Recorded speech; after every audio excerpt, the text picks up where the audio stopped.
আইনগতভাবে আইনি কাঠামোর ভিতরে বিচার নেওয়ার ক্ষেত্রে যে দীর্ঘসূত্রতা সেটা তো একটা আছে, কিন্তু যে ভুক্তভোগী যে ভিকটিম এই বিচার নেওয়ার প্রক্রিয়াতে সামাজিকভাবে তাকে যেই বাধা ডিঙাতে হয়, আমাদের সমাজ কি এখনো প্রস্তুত, বা সমাজ কি আসলেই চায় যে একজন প্রকৃতভাবে ভুক্তভোগী বা তার পরিবার সেই বিচার চাক? কতটুকু সহানুভূতিশীল সমাজ ব্যবস্থা আছে?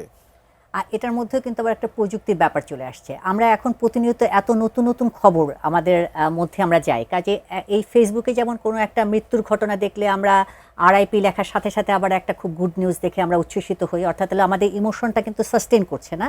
ঠিক তেমনি এই ঘটনা কিন্তু সব কিছু আমাদের মেমোরিটা এখন খুব বলবো যে সাময়িক হয়ে গেছে। কাজে এই ঘটনা আপাতত আমাদের উত্তেজিত করছে, কিন্তু আবার কিছুদিন পরে হয়তো আর একটা ঘটনা যাবে, কাজে আমরা ইজিলি শিফটেড হয়ে যাচ্ছি।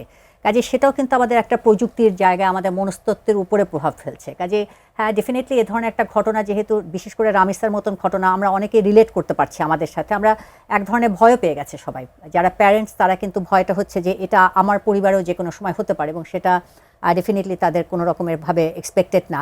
কাজে সে ভীতি ব্যাপারটা আছে। কাজে সেক্ষেত্রে আমি বলবো হলো সোসাইটি ডেফিনেটলি চায় এ ধরনের ঘটনার সাথে ঘটনার বিচার ব্যাপারটা চায়।